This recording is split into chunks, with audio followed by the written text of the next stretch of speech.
Hello guys, welcome back to my channel MBBS with MPMSC। आज का जो हमारा इंपॉर्टेंट टॉपिक होने वाला है वो होने वाला है कॉलरा माइक्रोबायोलॉजी। ये लगभग हर साल 20 मार्क्स में या 5 मार्क्स में सारी मेडिकल यूनिवर्सिटीज़ में आता ही। तो चलिए शुरू करते हैं। हमको आज क्या क्या कवर करना है, ओवरव्यू को ख़त्म करना है, क्लासिफिकेशन के बारे में पढ़ना है। हमको 2 क्लासिफिकेशन पढ़ना है, एक तो सॉल्ट रिक्वायरमेंट के बेसिस पे और एक गार्डनर और वेंकटरमन क्लासिफिकेशन, जो कि बहुत ज़्यादा इंपॉर्टेंट है। पैथोजेनेसिस के बारे में मेन काम जो कॉलरा डिसीज़ का होता है, जो कॉलरा करवाता है, वो कॉलरा टॉक्सिन के थ्रू करवाता है।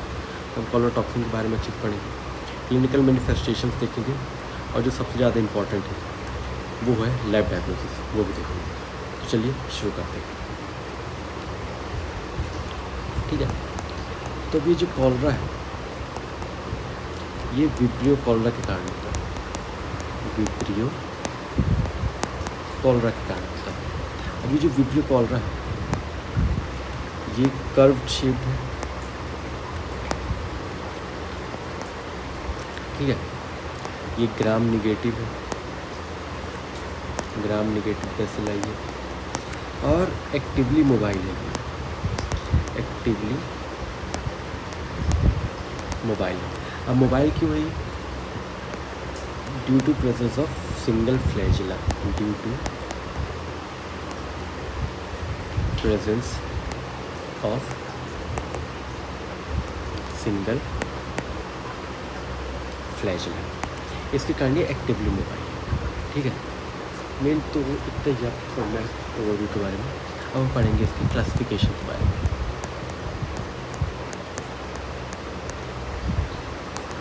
क्लासिफिकेशन, अब हमको 2 क्लासिफिकेशन देखना है, एक तो सॉल्ट रिक्वायरमेंट के बेसिस पे, सॉल्ट रिक्वायरमेंट के बेसिस पे, और एक हमको देखना है गार्डनर एंड वेंकटरमन क्लासिफिकेशन। ठीक है, अब सॉल्ट रिक्वायरमेंट के बेसिस पे हमारे पास 2 डिवीजन्स आते हैं, एक तो हेलोफिलिक और एक नॉन हेलोफिलिक।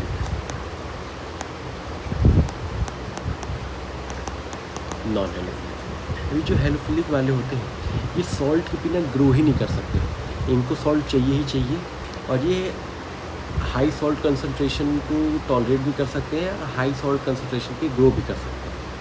तो ये होते हैं हेलोफिलिक वाले।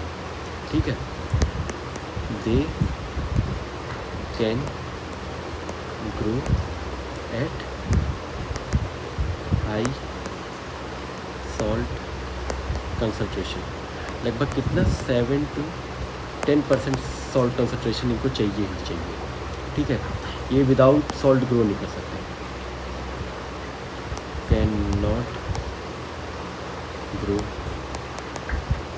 Without salt. तो इसमें कौन सा आ जाता है? हेलोफिलिक वाले में विब्रियो पैरा हीमोलिटिकस आ जाता है। एग्जाम्पल की बात करें, विब्रियो पैरा हीमोलिटिकस आ जाता है।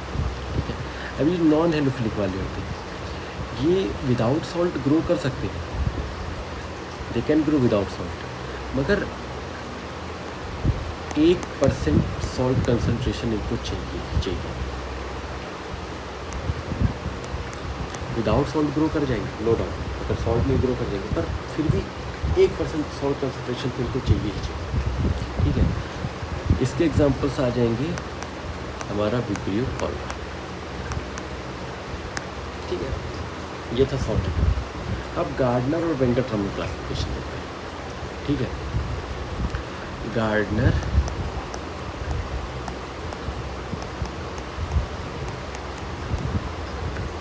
एंड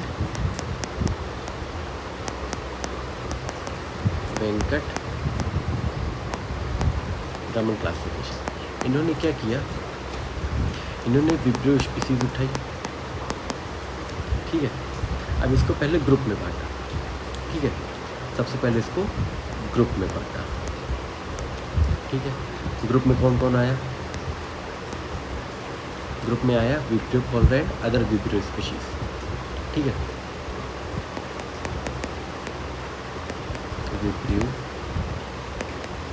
कॉलरा और अदर विब्रियो स्पीशीज़ है। ठीक है, अब इन ग्रुप को उन्होंने सब ग्रुप्स में बांटा, सब ग्रुप्स, या फिर इसको हम सेरो ग्रुप्स भी बोल सकते हैं, सेरो ग्रुप्स में बांटा।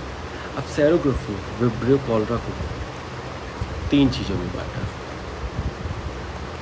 ठीक है, एक O1, एक O139 और एक non O1 and non O139। ठीक है, मतलब O2 से लेकर के 200 से ज़्यादा O वाले। ठीक है, O2 से 200 से ज़्यादा वाले, बस उसमें O1 और 139 नहीं आएंगे। ठीक है, इनमें बांटा। अब आगे चलकर O1 को वापस से 2 चीज़ों में बांटा, जिसको हम बोलेंगे बायोटाइप्स। बायोटाइप्स में सिर्फ O1 को बांटा। ठीक है, क्लासिकल और एल्टॉर, क्लासिकल और एल्टॉर। ठीक है, अब क्लासिकल और एल्टॉर को मिला करके 3 चीज़ों में बांटा, जिसको हम बोलेंगे सेरोटाइप्स। मतलब ग्रुप किया, ग्रुप के बाद सब ग्रुप है, फिर सेरो ग्रुप्स किया, सेरो ग्रुप्स के बाद बायोटाइप्स किया, फिर बायोटाइप्स को भी मिला करके 3 चीज़ों में बांट दिया। वो हो गया हमारा सेरोटाइप। ठीक है, और इसमें क्या क्या आ जाएगा? इसमें आ जाएगा उगावा, इनाबा और हिकोजी।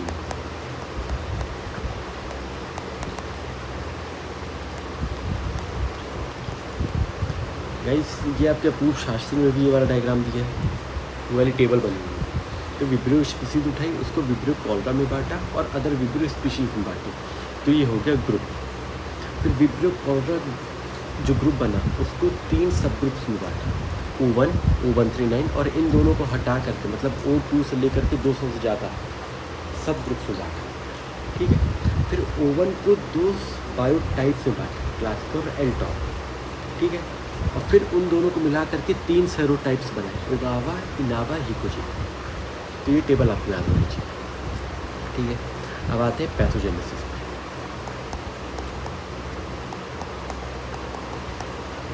पैथोजेनेसिस।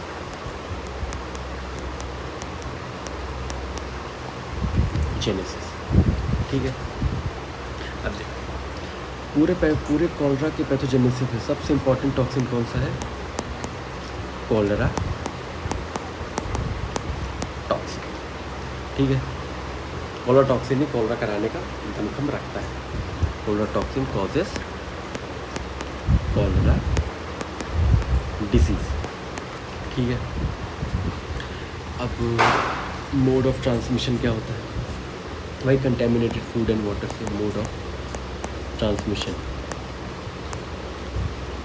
कंटेमिनेटेड फूड और वाटर से फैलता है। ठीक है, इन्फेक्टिव डोज कितना है? अब देखो, अभी जो कॉलरा टॉक्सिन होता है ना, या फिर जो कॉलरा स्पीशीज होती है, ये ना एसिड लेवाइल होती है, मतलब ये एसिड पे ना सर्वाइव नहीं कर पाएगी। तो ना इन्फेक्टिव डोज जो होना चाहिए ना, बहुत ज़्यादा होना चाहिए। तो इसीलिए कॉलरा के केसेस में जो इन्फेक्टिव डोज होता है वो 10⁸ तक चला जाता है। इतना बेसिलाई हमको चाहिए कॉलरा कराने के लिए। ठीक है, क्योंकि बहुत सारे आएंगे, उनको तो एसिड ख़त्म कर देगा। ठीक है, अब देखो एसिड इनको ख़त्म कर देते हैं। ठीक है, ये एसिड भी जिंदा नहीं रह पाते। तो कौन कौन से फैक्टर्स हैं जो कि प्रमोट कर सकते हैं कॉलरा टॉक्सिन को? अगर वो एसिड पे नहीं रह पा रहे हैं, अगर हमारी बॉडी में एसिड कम हो जाए तो प्रमोट हो जाएगा, कॉलरा के चांसेस बढ़ जाएंगे। सो गैस्ट्रिक एसिडिटी अगर रिड्यूस हो जाएगा, लो गैस्ट्रिक एसिडिटी, ठीक है, ये हो जाए कोई ऐसी कंडीशन है जिसमें गैस्ट्रिक एसिडिटी कम हो जाए तो कॉलरा हो सकता है, कॉलरा होने के चांसेस बढ़ जाएंगे। ठीक है, कंटेमिनेटेड फूड एंड वाटर के थ्रू कॉलरा हमारे बॉडी के अंदर आया कम। ठीक है, कंटेमिनेटेड फूड एंड वाटर के थ्रू कॉलरा हमारी बॉडी के अंदर आया, पेट में गया, वहाँ पर से पेट से ये म्यूकस लेयर को पार करेगा, म्यूकस लेयर को पार करके कहाँ पे पहुँचेगा, एपिथेलियल सेल्स में पहुँचेगा।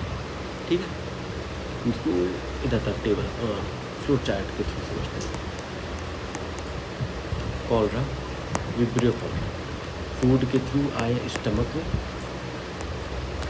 स्टमक में ये म्यूकस लेयर को पार करेगा, म्यूकस लेयर क्रॉस करेगा और एपिथेलियल सेल्स के पास जाएगा, एपिथेलियल सेल्स के पास जाएगा।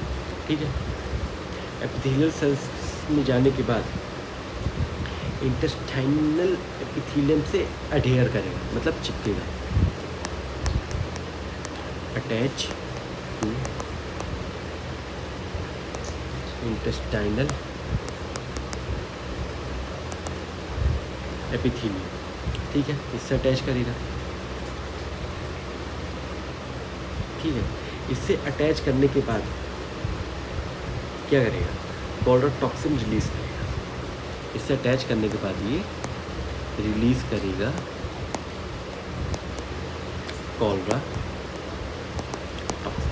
ठीक है, ये एक ओवरव्यू था कैसे कैसे काम करेगा, कब जा करके कॉलरा टॉक्सिन रिलीज होगा।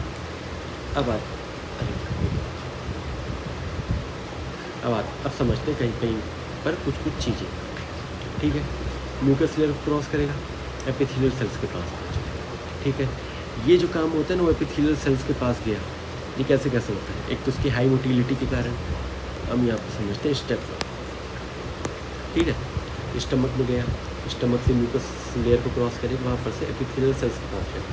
पर उन्हें सब कर कैसे काम है। ठीक है, तो फर्स्ट स्टेप में क्या क्या हो रहा है, एक तो उसकी मोटिलिटी बहुत जाता है ड्यू टू हाई मोटिलिटी, और दूसरा वो प्रोटीलिटिक और म्यूसिनेज एंजाइम सीक्रेट करेगा, प्रोटीलिटिक एंड म्यूसिनेज एंजाइम सीक्रेट करेगा। ठीक है, तीसरा हेमएग्लूटिनिन प्रोटीएज सीक्रेट करेगा,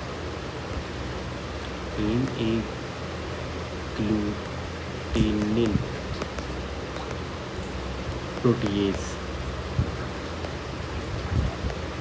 सीक्रेट करेगा। इन तीनों की मदद से वो एपिथेलियल सेल्स तक जाएगा। अब एपिथेलियल सेल्स में जाने के बाद ये इंटेस्टाइनल एपिथेलियम से चिपक जाएगा। ठीक है, तो ये किससे चिपकेगा, ये तो टाइप 4 फेम्ब्रिया के कारण होगा, उसके कारण ये चिपकने में असरदार है, उसके कारण ये चिपकेगा इंटेस्टाइनल एपिथेलियम। ठीक है, फिर ये अंदर जाएगा और अंदर जाके कॉलरा टॉक्सिन रिलीज करेगा। ठीक है, कॉलरा टॉक्सिन रिलीज करेगा। अब ये जो कॉलरा टॉक्सिन है इसके दो कंपोनेंट्स हैं,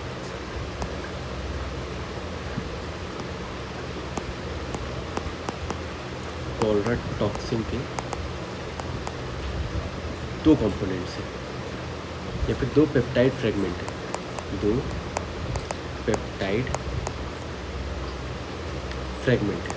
ठीक है, ए बी, ये जो ए है ये मेन है,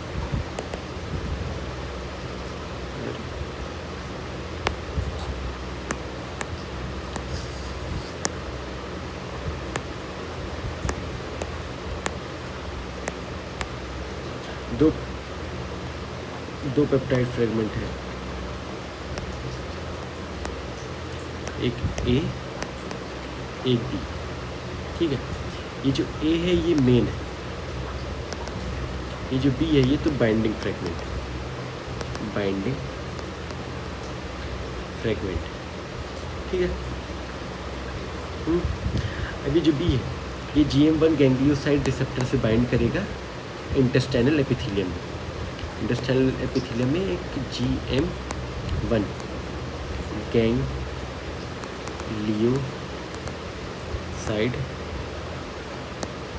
रिसेप्टर है, उससे बाइंड करेगा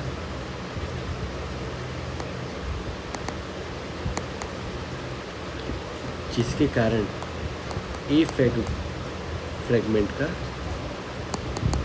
इंटरनलाइजेशन हो जाएगा।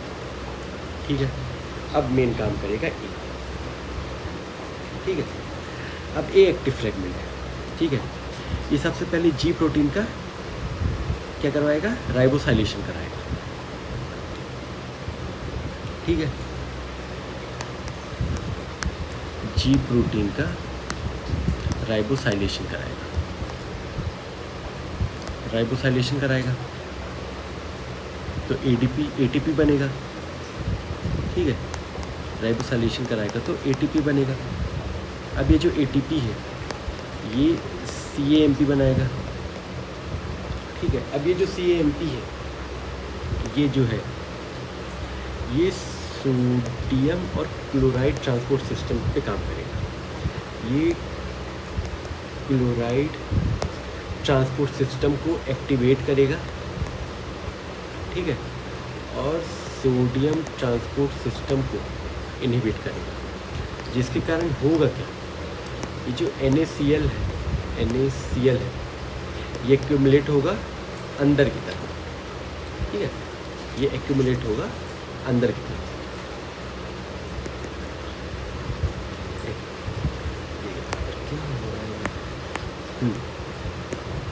ये मेनली NaCl ट्रांसपोर्ट सिस्टम पे वर्क करेगा, क्लोराइड ट्रांसपोर्ट सिस्टम को एक्टिवेट करेगा और सोडियम ट्रांसपोर्ट सिस्टम को इनहिबिट करेगा।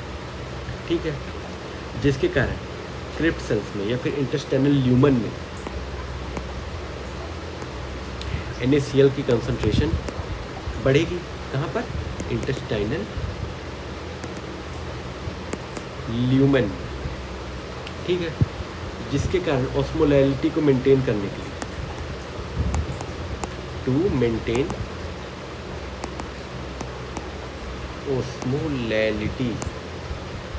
ऑस्मोलैलिटी को मेंटेन करने के लिए वाटर बाहर जाएगा, वाटर मूव्स आउट। ये आइसोटोनिक कंडीशन हो गई, आइसोटोनिक कंडीशन हो गई। This is the reason for cholera. ठीक है,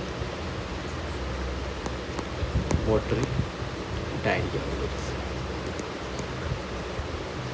ये पैथोजेनेसिस बहुत इंपॉर्टेंट है। ये पैथोजेनेसिस आपको अच्छे से याद होनी चाहिए। आप इसको एक दो बार और सुनो, लिख कर याद करो कि किसको सप्रेस करता है, किसको एक्टिवेट करता है। क्लोराइड चैनल को एक्टिवेट करेगा और सोडियम चैनल को सप्रेस करेगा। ठीक है, अब हम आते हैं क्लिनिकल मैनिफेस्टेशन के ऊपर। क्लिनिकल मैनिफेस्टेशन, अब देखिए क्लिनिकल मैनिफेस्टेशंस में एक तो वाटरी डायरिया है, वाटरी डायरिया है। एक तो राइस वाटर स्टूल है। राइस वाटर स्टूल क्या होता है, राइस वाटर स्टूल में थोड़े सफ़ेद सफ़ेद झाग देखने को मिलेंगे आपको। ठीक है, झाग देखने को मिलेंगे, नॉन बिलियस होगा और क्लाउडी नेचर का। और जो वाटरी डायरिया है इसमें पेन वेन कुछ नहीं होगा, इसमें यही वाटर लूज करती रहेगी body in the form of stool. ठीक है, और वॉमिटिंग हो सकती है, वॉमिटिंग मे बी प्रेजेंट, पर इसमें फीवर नहीं होगा, नो फीवर एब्सेंट होगा, फीवर नहीं होगा। ठीक है, और एसिम्टोमेटिक इन्फेक्शन भी करा सकता है, माइल्ड डायरिया और कॉलरा करवा सकता है, या फिर लाइफ थ्रेटनिंग डायरिया भी हो सकता है इसके कारण। मेन तो यही तीन है। तो ये जो कॉलरा टॉक्सिन है इतना तेज़ी से चैनल को बंद चालू करता है ना कि अचानक से कई पेशेंट्स में सडनली बहुत सारा वो हो जाता है, वाटर लॉस देखने को मिलता है, जिसके कारण वो इतना ज़्यादा इलेक्ट्रोलाइट लॉस और वाटर लॉस होता है ना कि जो बॉडी होती है ना पेशेंट की वो शॉक पे चली जाती है। और एसिडोसिस में चली जाती है, क्योंकि बाइकार्बोनेट बहुत ज़्यादा यूज़ होता है उस कारण से। तो मेनली तो यही सब था। तो शॉक भी लिख सकती, शॉक मिला, मेन तो यही चाह रहा। तो ना, तो लगभग हमारा कंप्लीट हो गया। अब हमको बस पढ़ना है लैब डायग्नोसिस के बारे में। तो लैब डायग्नोसिस हम ऐसा करते हैं, हम कवर करते हैं नेक्स्ट लेक्चर, ठीक है। लैब डायग्नोसिस कवर करेंगे हम नेक्स्ट लेक्चर। ये तो लेक्चर बहुत लंबा हो जाएगा, ठीक है। तो गाइस, मैंने आपको जो जो पढ़ाया, क्लिनिकल मैनिफेस्टेशन, पैथोजेनेसिस और ये गार्डनर वेंकटरमन क्लासिफिकेशन,